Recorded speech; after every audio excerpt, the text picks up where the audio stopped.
할렐루야. 하나님의 은혜와 사랑과 축복이 우리 상남교회 3부 예배에 나와 경배드리는 여러분들에게 충만하기를 주의 이름으로 축원을 드립니다. 여러분들은 참 복받은 사람들입니다. 좋은 교회 다니고 있고 또 훌륭한 목사님 모시고 좋은 설교 듣고 있는 여러분들은 복받은 자들입니다. 근데 오늘은 담임 목사님께서 성지순례를 가셨기 때문에 대타로 제가 섰는데 간식을 먹는다라고 생각하고, 좋은 설교는 한 주간은 좀 쉬고 이번 주간은 간식을 드신다라고 생각하고 설교를 들어주시면 고맙겠습니다. 저는 2020년 말에 마산 동부교회에서 은퇴한 이용우 목사입니다. 그리고 이제 은퇴 5년 차인데 너무너무 행복하게 잘 지내고 있습니다. 특히 또 오늘 이렇게 불러주셔서 감사하고, 오늘 행복한 가정과 축복의 삶이라고 하는 제목으로 잠깐 말씀을 나누려고 합니다. 하나님이 제정해 주신 기관은 두 개가 있어요. 하나는 가정이고 하나는 교회입니다. 그런데 공통 분모가 있다면 주님 안에서 행복해야 돼요. 여러분들의 가정은 행복합니까? 지금 가정이 병들어서 힘들어하고 깨어지는 가정들, 상처받는 가정들이 많아요. 여러분, 예수 믿는 우리는 예수 안에서 예수님 때문에 행복하고 건강하고 아름답고 축복이 넘치는 가정이 돼야 돼요. 그럴 때 하나님은 가정이라고 하는 그릇에 하나님 복을 담아 주셔요. 가정이 아무리 좋은 조건이 있어도요, 가정이 안정되어 있지 않고 가정이 불행하면 그 사람 행복하지 않습니다. 어떤 어려운 문제가 있어도 가정이 건강하면 가정에서 모든 걸 다 수용해서 행복으로 바꾸어 줄 수가 있어요. 노벨 평화상을 받은 테레사 수녀에게 어느 기자가 다가가서 질문을 던집니다. 수녀님, 세계 평화를 위하여 가장 긴급한 일이 무엇이라고 생각합니까? 테레사 수녀가 빙그레 웃으시면서 대답하기를, 기자 선생께서 빨리 집에 가셔서 가족을 사랑하고 행복한 가정을 만드는 것이 가장 소중하고 시급하다고 생각합니다. 답을 했다고 그래요. 지금 세계에서 가장 긴급한 일은 물론 총을 들고 전선에 나가고 물론 여러 가지 직장에 나가서 열심히 하는 것도 중요하지만 내가 속한 가정을 건강하게 아름답게 가꾸는 것이라는 것. 그래서 어느 화가가 내가 정말 일생일대에 한번 작품을 한번 그림으로 만들어 봐야 되겠다. 그렇게 마음을 단단히 먹고 여러 그림 도구를 챙겨서 나가서 뭘 그릴까? 마침 교회 앞을 지나는데 목사님이 교회 앞에 서 있는 거예요. 그 다가갔어요. 목사님이시죠? 아, 네, 그렇습니다. 목사님, 살아가는데 제일 중요한 게 뭐라고 생각하십니까? 물어봤어요. 그러니까 목사님이 빙그레 웃으시면서 믿음입니다. 믿음으로 구원받고 믿음이 있어야 하나님이 참으로 기뻐하시고 무엇보다도 성도에게는 믿음이 중요합니다. 그러니까 그렇습니까? 그러면 이제 거기서 떠나서 또 길을 가다가 그러면 믿음을 어떻게 그림으로 표현할까? 고민하면서 가는데 군인이 한 명 지나가는 거예요. 물었어요. 군인 아저씨, 뭐가 제일 중요하다고 생각합니까? 물으니까 평화입니다. 세계의 평화가 제일 중요합니다. 그렇습니까? 목사님이 말씀하신 믿음, 군인 아저씨가 얘기하는 평화, 이걸 그림에 어떻게 담을까? 고민하면서 이제 지나가는데 신혼부부가 꽃다발을 들고 신혼부부가 지나가는 거예요. 다가가서 물었어요. 제일 중요한 것이 뭐라고 생각합니까? 그러니까 신혼부부가 냉큼 하는 말이 사랑이지요. 무엇보다 사랑이 최고입니다. 그래서 이 화가는 믿음, 평화, 사랑 이 세 가지 소재를 가지고 어떻게 그림을 그릴까 고민하면서 아무리 생각해도 그림의 구도가 잡히지 않는 거예요. 뭘 그래야 믿음이 있고 평화가 있고 사랑이 있지?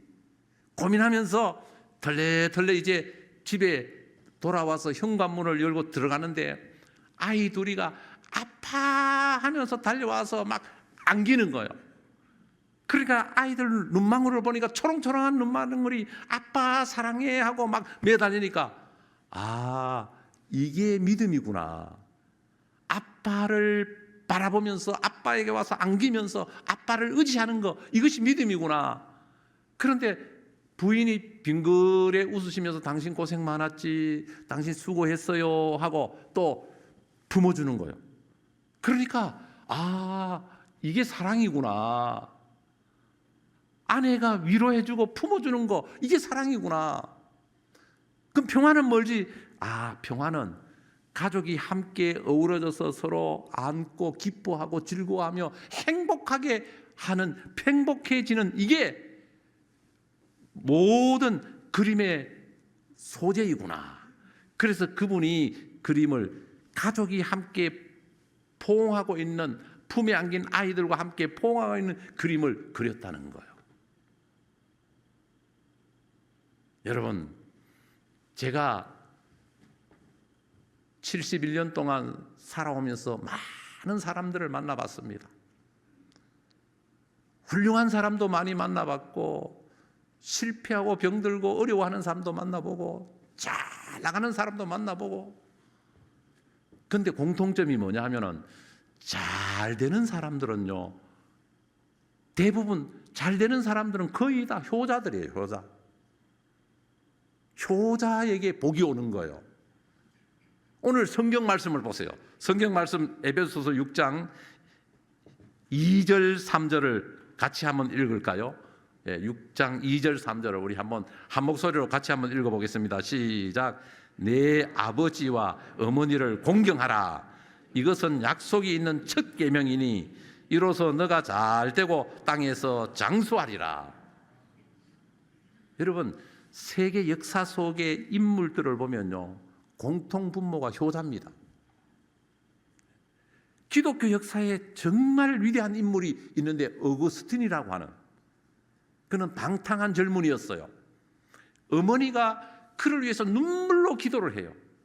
그러면서 어머니 모니카가 한 말이 있어요. 돌아가시기 전에 눈물의 자식은 망하지 않는다. 그래서 아들 어거스틴을 위해서 기도하다가 돌아가셨는데, 그 아들 어거스틴이 어머니의 그 유언을 듣고 감동을 받아서 변화를 받아요. 그래서 그분이 나중에 성자가 돼요. 교부가 되고 위대한 인물이 돼요. 미국의 16대 대통령 링컨은 아주 가난한 시골에서 자랐어요. 학교도 제대로 못 갔어요. 어머니가 물려주신 가죽 성경, 낡은 가죽 성경 하나를 유산으로 물려받았어요. 시간이 있으면 성경을 보는 거예요. 하나님의 말씀을 늘 묵상하는 거예요. 그 말씀을 붙들고 살았더니 나중에는 변호사도 되고, 나중에는 미국의 16대 대통령이 되고, 역사 가운데 최고 훌륭한 대통령이 된 것은 어머니의 기도와 사랑, 그 어머니의 그 말씀을, 어머니의 유산을 가슴에 품고 살았던 효도하는 마음이 그가 되도록 만든 거예요. 세계 역사 가운데 가장 부자였던 사람이 혹시 누군지 압니까? 지금 최고의 부자는 일론 머스크라고 하는 미국에 있는 테슬라 사장이 지금 약 재산이 500조 정도 됩니다. 우리나라에서 제일 부자는 지금 재산이 약 14조 정도 돼요. 3위가 이재용이에요. 2위가 김범수고, 이런 분들이 우리나라의 재벌인데 전체가 재산이 한 14조 정도 돼요. 그런데 역사 가운데 가장 많은 재산을 가졌던 사람이 누구냐? 록펠러예요. 록펠러. 한 800조 정도 되었다 그래요. 이 록펠러가 부자 되었던 원인이 있어요. 한번 띄워주시길 바랍니다. 록펠러의 십계명, 록펠러 어머니의 십계명. 네, 같이 한번 읽어봅니다. 1. 하나님을 친아버지 이상으로 섬겨라. 2. 목사님을 하나님 다음으로 섬겨라. 3. 주일에는 본교회에서 예배를 드려라. 4. 11조는 하나님의 것임으로 구별한 후 나머지를 사용하여야 한다. 5. 아무도 원수로 만들지 마라. 6. 아침에 목표를 세우고 기도하라. 7. 잠자리 들기 전에 하루를 반성하고 기도하라. 8. 아침에는 꼭 하나님의 말씀을 읽어라. 9. 남을 도울 수 있으면 힘껏 도와라. 10. 예배 시간에는 항상 앞자리에 앉아라. 앞자리는 금자리. 앞자리에 앉을수록 좋습니다. 그래서 이 록펠러가 이 어머니의 십계명을 가슴에 품고 효도하는 마음으로 이 십계명을 중심으로 살았는데, 하나님은 최고의 거부가 되는 석유왕이 되어서 최고의 부자가 되는 축복을 주신 거예요. 그런데 록펠러가 부자가 되고 난 다음에 병이 들었어요. 병원에 가서 건강검진을 하니까 의사 선생님 말씀이, 사장님 이제 1년 더 살기 어렵습니다. 사형 선고를 받은 거예요. 1년 넘기기가 어렵습니다라는 선고를 받고 병실에서 가만히 벽에 걸린 액자를 보는데, 벽에 어떤 글귀가 있느냐 하면 사도행전 20장 35절에 나오는 말씀인데, 주는 자가 받는 자보다 복이 있다라는 말씀이 걸려 있어요. 거기서 감동을 받고 록펠러가 그 다음에 재단을 만들고 자기 전 재산을 재단에 기부를 해요. 그리고 록펠러 재단을 통해서 교회를 세우고 대학을 세우고 고아원을 세우고 이제 막 구제를 하는데 막 엄청난, 제가 록펠러가 세운 시카고 대학의 박사학위 공부 때문에 제가 거기서 좀 있었거든요. 뉴욕에 가면 록펠러 재단 빌딩들이 있어요. 록펠러가 100년 동안은 뉴욕 시민들에게 물값을 내가 내겠다 해서, 지금도 뉴욕 시민들은 물값을 안 내요. 왜? 록펠러 재단에서 100년 동안, 아직 100년이 안 됐기 때문에 100년 동안 모든 물값은 록펠러 재단에서 냅니다. 그런데 놀라운 것은 1년밖에 못 산다던 록펠러가 50대 초반이었는데 98세까지 살다가 천국 갔어요. 여러분들 놀라지도 않네. 여러분, 제가 오늘 말씀을 드리고자 하는 것은 잘 되는 비결이 효도하면 잘 된다는 거예요. 오늘 성경에 분명히 약속하고 있잖아요. 내 아버지와 어머니를 공경하라. 이것은 약속이 있는 첫 계명이니 이로써 너가 잘 되고 땅에서 장수하리라. 잘 되는 비결을 분명히 성경은 말씀하고 우리에게 가르쳐 줬는데도 불구하고 우리는 이 말씀을 진리로 안 받아들여요. 내가 열심히 하면 잘 될 줄 알아. 여러분, 착각해서 깨어나십시오. 내가 열심히 해서 되는 거는 없습니다, 여러분. 나중에는 잘 될수록 죄밖에 더 짓질 않아요. 예수 믿고 우리가 믿음으로 은혜로 사는 것은 다 하나님의 은혜를 받아야 돼요. 기도하는 것도 은혜를 받아야 기도를 할 수 있어요. 교회 열심히 나가는 것도 은혜가 있어야 가능해요. 제가 요즘 성경을 열심히 읽거든요. 이것도 목사 돼서 성경을 열심히 읽은 게 아니에요.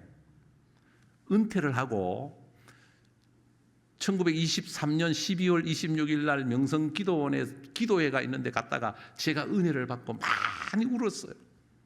그러면서 깨달았어요. 아, 내가 지금까지 잘못 살았구나. 은퇴를 하고 한 3년 가까이 임영웅인데 빠져가지고 맨날 텔레비 틀어놓고 임영웅이 보고 있는 거예요. 이 목사가 임영웅인데 빠져가지고 임영웅이 팬클럽에도 가입을 했었어요. 여기 법원 옆에 가니까 어느 식당인데 임영웅 팬클럽 한 회원이 식당 하는데 그 식당 안에 전부 임영웅의 사진을 막 도배해놓고 내가 가니까 그냥 임영웅의 저 노래 CD도 주고 막 반겨주더라고요. 교회보다 더 반겨주더라고요. 네. 근데 제가 은혜를 받고 내가 잘못 살았구나, 내가 잘못 생각했구나. 그래서 임영웅을 딱 끊었어요. 임영웅을 끊고 그때부터 성경을 읽기 시작했어요. 23년 12월 26일 날 은혜 받고 그 이후부터 성경을 작년에 성경을 28독 읽었어요. 그리고 올해 1월 1일부터 어제까지 12독을 했어요. 하루에 성경을 100장씩 읽어요. 저는 기준이 있어요.